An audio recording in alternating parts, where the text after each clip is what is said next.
నమస్తే AP 13 news కి స్వాగతం. వార్తల్లో ముందుగా ముఖ్యాంశాలు. లబ్ధిదారుల ఇళ్లకు వెళ్లి పింఛన్లు అందజేసిన ఏపీ సీఎం చంద్రబాబు.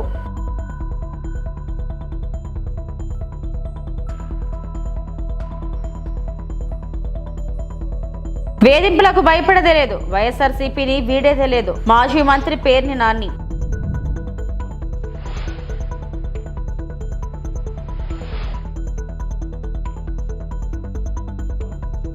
రేవంత్ రెడ్డి సర్కార్ దుర్మార్గంగా దుశ్వాసన పర్వం కొనసాగిస్తుందన్న బీఆర్ఎస్ వర్కింగ్ ప్రెసిడెంట్ కేటీఆర్. బాపట్ల జిల్లా చిన్నకంజాం మండలం గొల్లపాలెంలో ఎన్టీఆర్ భరోసా పింఛన్ల పంపిణీ కార్యక్రమంలో పాల్గొన్న ముఖ్యమంత్రి చంద్రబాబు. లబ్ధిదారులకు ఇళ్లకు స్వయంగా వెళ్లి పింఛన్లు అందించిన సీఎం. లబ్ధిదారుల సమస్యలను అడిగి తెలుసుకున్న చంద్రబాబు. మీ అమ్మాయి మనోరాలు వాళ్ళ తండ్రి వెళ్ళిపోయాడు సార్. ఇల్లు పెట్టి వెళ్ళిపోయాడు కదా. ఇద్దరు పుట్టినాక వెళ్ళిపోయాడు. ఈ అమ్మాయి ఇంకొక అమ్మాయి ఇంకెవరు ఎంతమే చదువుతానమ్మా? ఎక్కడ? పాత కలపాలి. అచ్చా, అంటే అక్కడ స్కూల్ ఉందా? ఇక్కడ స్కూల్ లేదా? 7 అయిపోయింది. 5 అయిపోయింది. ఇక్కడ ఎంతవరకు చేసావు? ఇక్కడ 5 వరకు. ఇప్పుడు 6 నుంచి అక్కడికి పోతున్నావా? బాగా చదువుకుంటున్నావా? ఏమవుతావు చదువుకొని? పోలీస్ అవుతావా? అంటే పోలీస్ అంటే అందరూ కొట్టొచ్చనా? ఏం చేస్తావు పోలీస్ అయ్యి? ఏం చేస్తావు? ప్రజలను కాపాడతావా?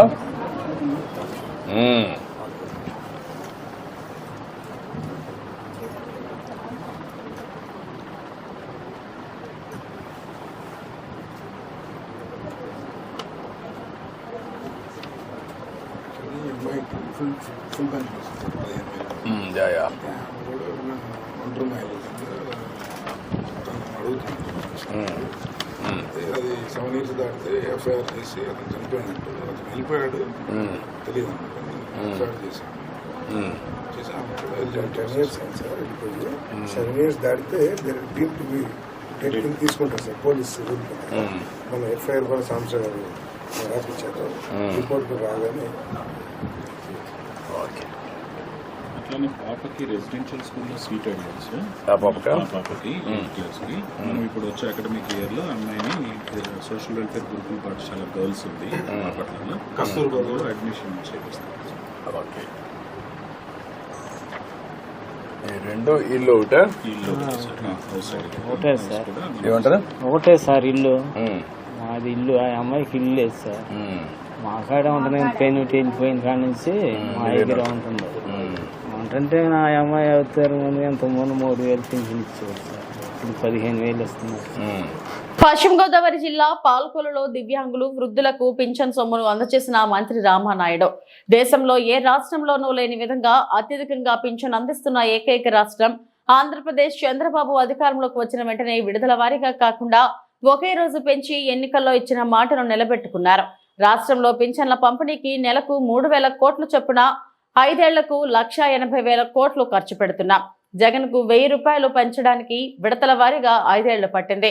నాడు జగన్ రంగుల మీద పెట్టిన శ్రద్ధ వృద్ధులు, వితంతులు, దివ్యాంగులపై పెట్టలేదు.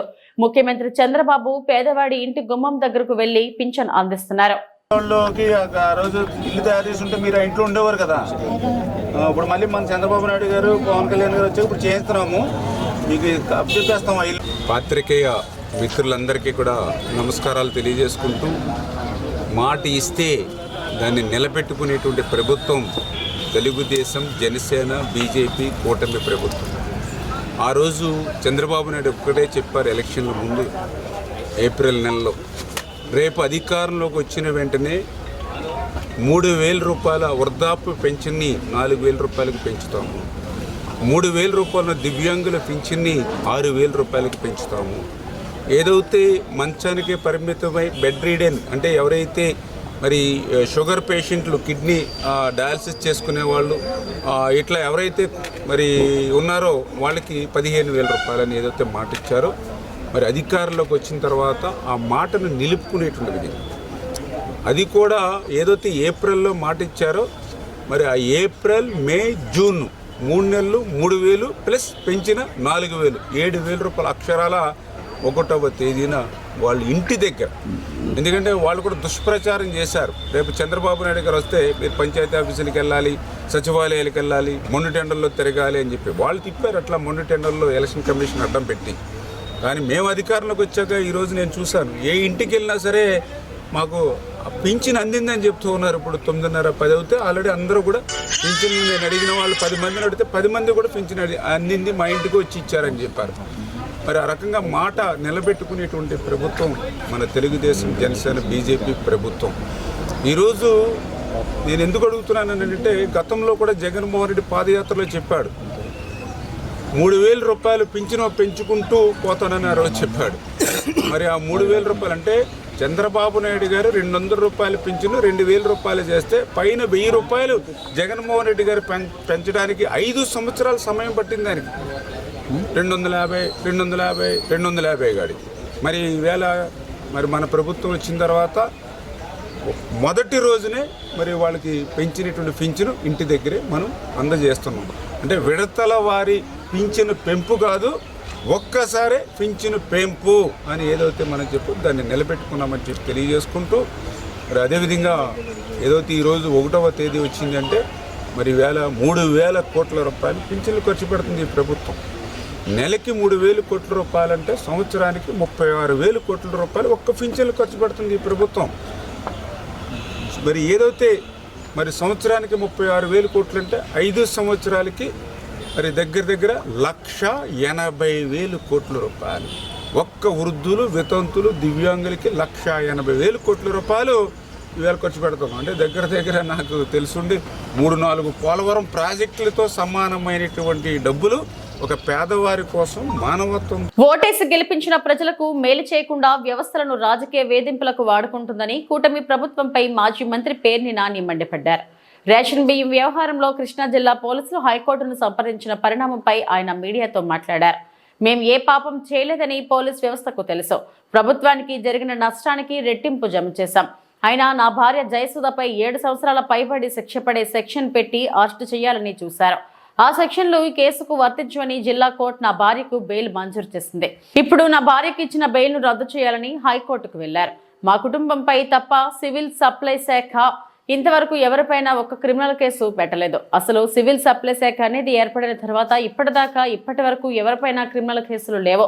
సాక్షాత్తు సివిల్ సప్లై మంత్రి వెళ్లి 22,000 టన్నుల బియ్యం పట్టుకున్న కేసు లేదు. Seize the ship, seize the godown అన్న ఎవరిపైనా క్రిమినల్ కేసు లేదు. వాళ్లపై పెట్టింది కేవలం 6A కేసు మాత్రమే. నాకు ముందు కానీ నా తర్వాత కానీ ఒక్కరిపైన కూడా క్రిమినల్ కేసులు పెట్టలేదు. కేవలం కక్ష సాధింపు చర్యలో భాగంగానే నాపై, నా భార్యపై క్రిమినల్ కేసులు పెట్టారు. ఎన్నో జరుగుతున్నా అన్ని 6A కేసులే. ఈ పరిస్థితి చూస్తేనే వాళ్ళ దిగజారుడుతనం తెలుస్తుంది. నన్ను, నా భార్యను, నా కొడుకును ఎన్ని ఇబ్బందులు పెట్టినా ఎదుర్కొంటాం. ఆఖరికి జైలుకైనా పోతాం. అంతేకాని వైఎస్ఆర్సీపీ నుంచి తప్పుకునేది లేదు. ఎల్లప్పుడూ జగన్ వెంటే ఉంటాం. కూటమి తప్పుల్ని ఎండగడుతూనే ఉంటామని పేర్ని నాని అన్నారు. ప్రభుత్వానికి జరిగినటువంటి నష్టం మొత్తాన్ని రెట్టింపు మొత్తం జమ చేసినప్పటికి కూడా ఇవాళ నా భార్య శ్రీమతి పేర్ని జయసుధ గారిది జిల్లా కోర్టులో ఇచ్చినటువంటి బెయిల్ ఏదైతే 7 సంవత్సరాల పైబడి ఒక సెక్షన్ పెట్టి అరెస్ట్ చేయాలని చూశారో ఆ సెక్షన్ అసలు చెల్లదు, వర్తించదు వీరికని చెప్పని జిల్లా కోర్టులో తీర్పు ఇచ్చినప్పటికి కూడా మళ్ళీ హైకోర్టులో బెయిల్ క్యాన్సిల్ చేయమని మూవ్ చేసి వాళ్ళ కేసు కోర్టుకు వచ్చింది. ఈ కేసు ఏంటంటే అంటే ప్రభుత్వంలో అందరూ కానీ లేదా అధికారులు కానీ ఆశ్చర్యపోయేది. కానీ మీడియా ద్వారా ప్రజలకు కూడా నేను వాళ్ళని ప్రశ్నిస్తున్నాను. ఆంధ్రప్రదేశ్ రాష్ట్రంలో సివిల్ సప్లైస్ శాఖ ఏర్పడిన దగ్గర నుంచి ఇంతవరకు అంటే డిసెంబర్లో మా మీద కేసు నమోదు చేశారు. అప్పుడు కానీ లేదా ఇప్పటి వరకు కానీ మా తర్వాత కానీ ఒక్క క్రిమినల్ కేసు అనేది మా మీద తప్పితే, మా కుటుంబం మీద తప్పితే, మా భార్యాభర్తల మీద తప్పితే ఇంతవరకు ఒక క్రిమినల్ కేసు ఎవరి మీద కట్టలేదు. రెండవది, సాక్షాత్తు సివిల్ సప్లైస్ శాఖ మంత్రి వెళ్ళి 22,000 టన్నులు పట్టుకున్నాను అని చెప్పని గోడౌన్లు సీజ్ చేశాను, సీజ్ ద గోడౌన్స్ అని చెప్పి పెద్ద పెద్ద రంకులేసినప్పటికి కూడా వాళ్ళెవరి మీద క్రిమినల్ కేసు లేదు. అందరి మీద 6A కేసే. తర్వాత చాలా జరుగుతున్నాయి, అన్ని 6A కేసులే. క్రిమినల్ కేసు నాకు ముందు కానీ నా తర్వాత కానీ ఒక్కరి మీద కూడా క్రిమినల్ కేసు సివిల్ సప్లైస్లో లేదు అంటే దాన్ని బట్టి వీళ్ళ పోకడ ఎట్లా ఉంది, వీళ్ళ దిగజారుడుతనం ఎట్లా ఉందో కూడా ప్రజలు గమనిస్తున్నారని చెప్పని చెప్తూ ఇంకోటి కూడా వాళ్ళకి హెచ్చరిక చేయదలుచుకున్నాం, లేకపోతే చెప్పదలుచుకున్నాం. నన్ను, నా భార్యని, కొడుకుని మీరు వేధించినా, మానసికంగా ఒత్తిడి చేసినా, మమ్మల్ని జైల్లో పెట్టినా నా భార్య కూడా ఒకటే చెప్తుంది, అవసరమైతే మనం జైలుకి వెళ్దాం, న్యాయం జరుగుద్దని నమ్మకం ఉంది. ఏపీ రాష్ట్రంలోని న్యాయమూర్తులకు, పోలీసు ఉన్నతాధికారులకు, ప్రభుత్వానికి కొన్ని ప్రశ్నలు వేయదలిచాను. జీవించే హక్కు, మాట్లాడే హక్కు ఈ రాష్ట్రంలో అమలవుతుందా? ఎంపీపీ ఎన్నికలు మొదలైన నాటి నుంచి అనంతపురంలోని రామగిరిలో పరిటాల రాజ్యాంగం నడుస్తుంది. పోలీసులు స్థానిక ఎంపీటీసీల ఇళ్లకు వెళ్లి బెదిరించిన పరిస్థితులు చూశాం. దీనిపై పోరాడిన మాపై కేసులు పెట్టారు. ప్రశ్నించిన గొంతులను నొక్కేయాలనుకుంటున్నారా అని తోపుదుర్తి ప్రకాష్ రెడ్డి మాజీ ఎమ్మెల్యే ప్రశ్నించారు. కాకి యూనిఫామ్ను కానీ గౌరవించేటువంటి పరిస్థితి ఉందా? సామాన్యునికి భద్రత కల్పించేటువంటి పరిస్థితి ఉందా? బాధితుల పక్షాన పోలీసులు నిలబడతా ఉన్నారా, లేదా అధికార పార్టీకి తొత్తులుగా మారుతూ ఉన్నారా? ఒక సగటు మనిషిగా, ఈ దేశ పౌరునిగా, సమాజం పట్ల బాధ్యత ఉన్న ఒక వ్యక్తిగా అడుగుతూ ఉన్నా, మరి ఏం జరుగుతూ ఉంది? రైట్ టు లివ్ అనేది రాజ్యాంగం కల్పించిన హక్కు, మరి అది అమలవుతోందా? రైట్ టు స్పీచ్ అమలవుతోందా? రైట్ టు ఓట్ అమలవుతోందా? మరి ఎందుకు ఈ ప్రజాస్వామ్యం, ఎందుకు ఈ వ్యవస్థ? మరి చట్టం ఏం చేస్తూ ఉంది? ఎవరికి చుట్టంగా మారింది? కోర్టు ఆదేశాలను కూడా అమలు చేయాల్సినటువంటి పోలీస్ అధికారులు ధిక్కరిస్తే మరి న్యాయస్థానాలు ఎందుకు? మరి ధర్మం ఎక్కడ ఉంటుంది, న్యాయం ఎక్కడ ఉంటుంది? గమనించండి. ప్రశ్నించిన వాళ్ళపైన దాడులా, కేసులా, ఇవన్నీ ప్రశ్నించిన ఈ దౌర్జన్యాలను, ఈ దుర్మార్గాల్ని ప్రశ్నించిన మా పైన కేసులు. వివరాల్లోకి వెళ్తే ఎంపీపీ ఎన్నికల నోటిఫికేషన్ వచ్చింది. వచ్చిన రోజు నుంచి అనంతపురం జిల్లాలో వేరొక రాజ్యాంగం అమలవుతూ ఉంది. ప్రత్యేకించి రామగిరి మండలంలో ఎంపీపీకి ఎన్నిక జరగాల్సి ఉంది. అక్కడ పరిటాల రాజ్యాంగం అమలవుతూ ఉంది. పోలీసు అధికారులే స్థానిక ఎస్ఐ ఎంపీటీసీల ఇళ్లకు వెళ్ళి బెదిరించేటువంటి కార్యక్రమం. తెలుగుదేశం పార్టీ గూండాలు ఎంపీటీసీల ఇళ్లకు వెళ్ళి బెదిరించేటువంటి కార్యక్రమం. తెలుగుదేశం పార్టీకి అభ్యర్థి లేడు, వారికి ఉన్నది ఒకే ఒక్క ఎంపీటీసీ. వైఎస్ఆర్ కాంగ్రెస్ పార్టీకి 8 మంది ఎంపీటీసీలు ఉన్నారు, అందులో 5 మంది మహిళలు ఉన్నారు. అది మహిళా రిజర్వేషన్ ఎంపీపీ స్థానం. అది మరి వారికి అభ్యర్థి లేనప్పుడు మరి పోలీసులు ఎందుకు వెళ్ళి బెదిరించారు? పరిటాల గుండాలు ఎందుకు వెళ్ళి బెదిరించారు? మరి వైఎస్ఆర్ కాంగ్రెస్ పార్టీ నాయకులు కానీ, శ్రేణులు కానీ ఎవరో కూడా ఈ ఎన్నికల్లో పార్టీకి మద్దతు ఇవ్వకూడదనేటువంటి ఒక హుకుం జారీ చేయడం జరిగింది స్థానిక ఎస్ఐ సుధాకర్ యాదవ్. ఈ పరిస్థితులు గమనించి రక్షణ కరువు అయిందనేసి హైకోర్టును ఆశ్రయించారు ఎంపీటీసీలో. వెంటనే గ్రామాలను వదిలిపెట్టేసి వివిధ రాష్ట్రాల్లో తలదాచుకునే దానికి వెళ్ళిపోయారు. హైకోర్టు ఆదేశం ఇచ్చింది, వారికి రక్షణ కల్పించండి, ఎన్నిక ప్రక్రియ పూర్తయ్యేంత వరకు కూడా పోలీసులదే బాధ్యత అనేసి. మరి ఎంపీటీసీలతో పాటు వెళ్ళి వారి బాగోగులు చూడడానికి వెళ్ళినటువంటి పాపిరెడ్డిపల్లి గ్రామ నాయకుడు జయచంద్రారెడ్డి, హెచ్సియు భూముల పరిరక్షణ కోసం విద్యార్థులు చేస్తున్న పోరాటంపై రేవంత్ రెడ్డి సర్కార్ దుర్మార్గంగా వ్యవహరిస్తుందని, దుశ్వాసన పర్వం కొనసాగుతుందని బీఆర్ఎస్ వర్కింగ్ ప్రెసిడెంట్ కేటీఆర్ నిప్పులు చెరిగారు. తెలంగాణ భవన్ లో తనను కలిసిన హైదరాబాద్ సెంట్రల్ యూనివర్సిటీ విద్యార్థుల పోరాటానికి అండగా ఉంటామని కేటీఆర్ భరోసానిచ్చారు. అనంతరం ఆయన మీడియాతో మాట్లాడారు. భూముల పరిరక్షణ కోసం ఆందోళన చేస్తున్న ఆడబిడ్డలను లాకి పడేసి దుస్తులను చించి దౌర్జన్యం చేయడం ఏమిటని నిలదీశారు. విద్యార్థులపై, భూములపై కాంగ్రెస్ ప్రభుత్వం దాష్టికం చేస్తుందని ఆగ్రహం వ్యక్తం చేశారు.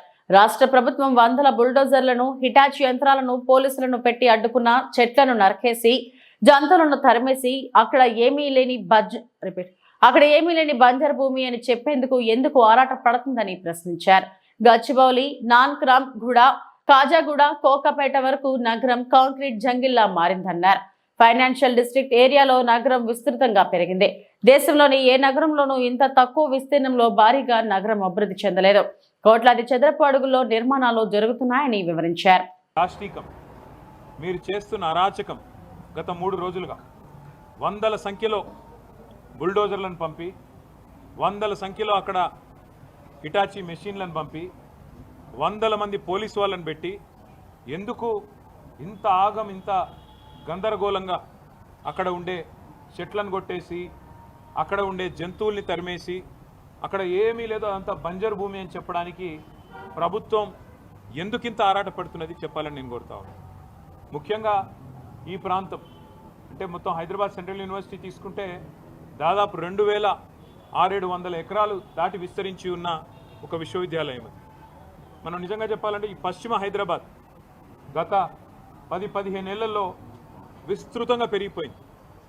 అది మన గచ్చిబౌలి కావచ్చు, నానక్రామ్గూడ కావచ్చు, ఖాజాగూడ కావచ్చు, ఆ ప్రాంతం మొత్తం శేర్లింగంపల్లి దాకా ఎక్కడికక్కడ ఇవాళ కోకాపేట దాకా విస్తృతంగా ఒక కాంక్రీట్ జంగల్గా మారిపోయిన పరిస్థితి.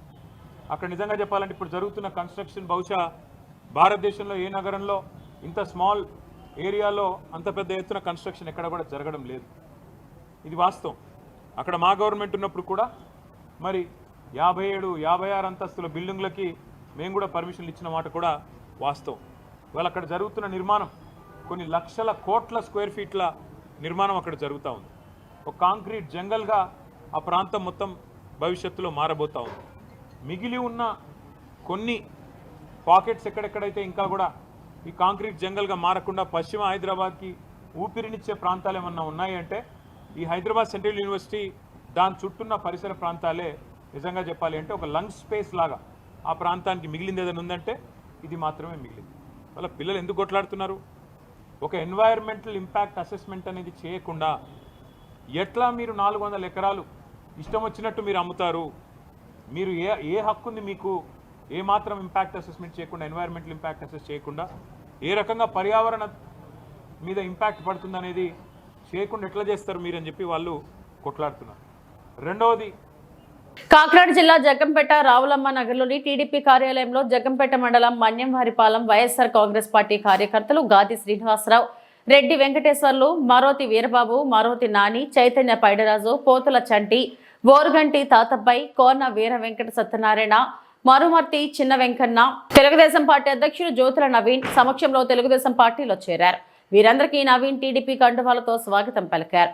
ఈ సందర్భంగా వైసీపీ కార్యకర్తలు మాట్లాడుతూ కూటమి ప్రభుత్వం వచ్చిన తర్వాత జగ్గంపేట నియోజకవర్గంలో ఎమ్మెల్యే జ్యోతుల నెహ్రూ, జిల్లా టీడీపీ అధ్యక్షుడు జ్యోతుల నవీన్ నాయకత్వంలో అభివృద్ధి సంక్షేమ కార్యక్రమాలతో నియోజకవర్గం ప్రగతి పథంలో నడిపిస్తున్నారని, వారి నాయకత్వంలో పనిచేయడానికి ఈ రోజు టీడీపీలో జాయిన్ అవుతున్నామని అన్నారు.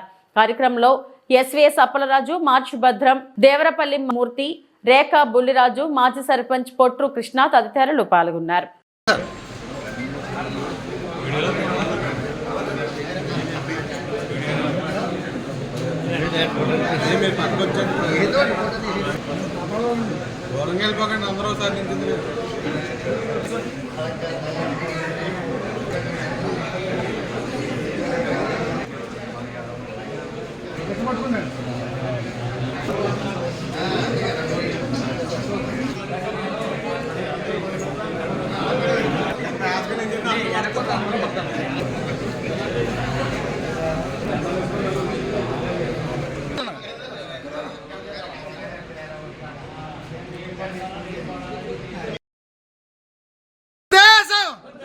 తెలుగుదేశం జ్యోతుల నెహ్రూ గారి నాయకత్వం, జ్యోతుల నవీన్ గారి నాయకత్వం, నారా చంద్రబాబు నాయుడు గారి నాయకత్వం, లోకేష్ గారి నాయకత్వం.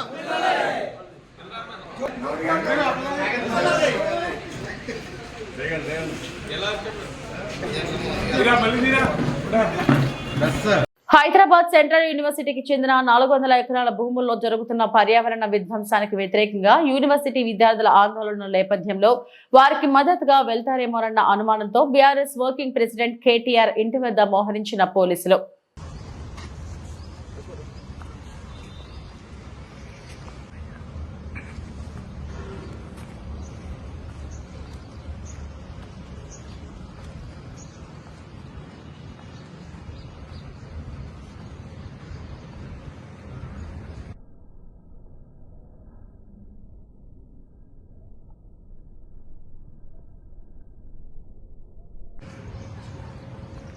పశ్చిమ గోదావరి జిల్లా ఉండి వినూత్న కార్యక్రమానికి శ్రీకారం చుట్టిన మహిళలు ప్లాస్టిక్ రహిత సమాజం ఎంతో అవసరమని, క్యాన్సర్ రహిత ఆరోగ్యకరమైన భవిష్యత్ పిల్లలకు అందించాలంటే ప్రతి ఒక్కరూ కూడా ప్లాస్టిక్ వినియోగం తగ్గించాలని, ఉండిలో ఉన్న ప్రతి హోటల్లో ప్లాస్టిక్ వల్ల కలిగే నష్టాల గురించి తెలియజేసి విజయలక్ష్మి చారిటబుల్ ట్రస్ట్ వారి సహకారంతో టీ స్టాల్ మరియు హోటల్స్ కు గాజు గ్లాసులు బహుకరణ చేశారు.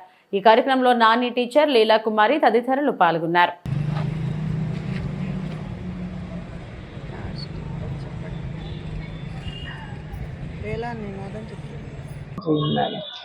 అందరూ ప్లాస్టిక్ నిర్మూలన కోసం ప్రయత్నం చేస్తున్నామండి. అందులో మూలంగా దానికి అనుగుణంగా ఇప్పుడు టీ స్టాల్లో ఉపయోగించే ప్లాస్టిక్ గ్లాసులు ఉపయోగించకుండా ఉండడం కోసం చారిటబుల్ ట్రస్ట్ నుంచి, నల్లా విజయలక్ష్మి చారిటబుల్ ట్రస్ట్ నుంచి ఈ గాజు గ్లాసులు ఈ రోజు పంపిణీ చేస్తున్నామండి. ప్లాస్టిక్ వద్దు, గాజు గ్లాసులే ముద్దు. ప్లాస్టిక్ వద్దు, గాజు గ్లాసులే ముద్దు. ప్లాస్టిక్ వద్దు, గాజు గ్లాసులే ముద్దు. ప్లాస్టిక్ వద్దు, గాజు గ్లాసులే ముద్దు. ప్లాస్టిక్ వద్దు. శ్రీ నల్లా విజయలక్ష్మి చారిటబుల్ ట్రస్ట్ నుంచి మనం ప్లాస్టిక్ వాడకుండా గాజు గ్లాసులే అని చెప్పని మనం టీ స్టాల్స్ కి అందజేస్తున్నాం అండి. ట్రస్ట్ ద్వారా మనం టీ స్టాల్స్ ఒకటే కాదండి, మన ఇంట్లో కానీ మనం వాడుకునే పద్ధతుల్లో కానీ, కవర్స్ కానీ, హోటల్స్లో కానీ ప్రతి ఒక్కళ్ళు కూడా కవర్స్ అనేది అవాయిడ్ చేయాలండి. దానికోసం రేపొద్దున మన పిల్లల భవిష్యత్తు కోసం అవి ఆ ప్లాస్టిక్ అనేది భూమిలో మనకి ఇంకిపోతే మనకి వాటర్ అనేది రాదండి. 100 సంవత్సరాలైనా 1000 సంవత్సరాలైనా అలాగే ఉండిపోతాయండి. దానివల్ల క్యాన్సర్ కి కారకం అవుతుంది. మనకి రీసెంట్ గా ఇక్కడ బిక్కవోడ్లో మనకి క్యాన్సర్ మొత్తం టెస్ట్లన్నీ చేశారు. అందరికీ కూడా మాక్సిమం 200-150 మెంబర్స్ దాకా కన్ఫర్మ్ అయింది క్యాన్సర్ది. అందుకని ప్లాస్టిక్ వాటిల్లో వేడివేడి వేసుకొని తినడం కానీ, తాగడం కానీ, ఓన్లీ మనం అరిటాకుల్ని, మన సాంప్రదాయాన్ని, మన సంస్కృతిని ముందుకు తీసుకెళ్దాం. భోజనాల్లో అరిటాకులు అలా తీసుకొని ముందుకెళ్దాం. ఇంట్లో కూడా స్టీల్ వాటినే మనం ప్రిఫర్ చేద్దాము. అందరం కూడా ప్రతి ఒక్కళ్ళు చెయ్యి కలిస్తేనే అవుతుందండి. ఓన్లీ ఇక్కడ ఉండి నుంచి నల్లా విజయలక్ష్మి చారిటబుల్ ట్రస్ట్ నుంచి ప్రసాద్ గారు ఒక్కళ్ళే చేయడము, మేమందరం మహిళలందరూ కూడా తోడ్పడి అందరికి దానికి సపోర్ట్ గా చేసి మాకు సపోర్ట్ ఆయన ఇచ్చి మమ్మల్ని ముందుకు నడిపిస్తున్నారు ఆయన. ఇది మంచి విషయం అండి. మనకి రేపొద్దున భవిష్యత్తు గురించి మన క్యాన్సర్ రాకుండా మెయిన్ ప్రాబ్లం ఏంటంటే క్యాన్సర్ ప్రతి దాంట్లోనూ మనం ప్లాస్టిక్ ఉండటం వల్ల క్యాన్సర్ అనేది అందరికీ వస్తుందండి. ఇప్పుడు ఆడవాళ్ళకి లేదు, మగవాళ్ళకి లేదు, అందరికీ వస్తుంది. అందువల్ల మనం ప్లాస్టిక్ అనేది తగ్గించడానికి, ఆ వాడకం తగ్గించడానికి ఎక్కడైతే మనం ప్లాస్టిక్ వాడకం తగ్గించాలో అక్కడ తగ్గించి దాని బదులు స్టీల్, గాజు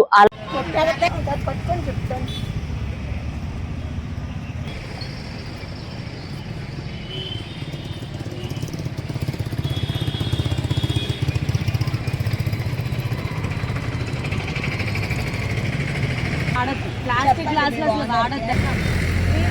ఇది వాడతా మీకు ఇంకా కావాలంటే మీరు కొనుక్కొని వాడండి అండి. చెప్పండి. ఇవి ఇప్పటివరకు నా బులెటిన్ అప్డేట్స్. నమస్తే.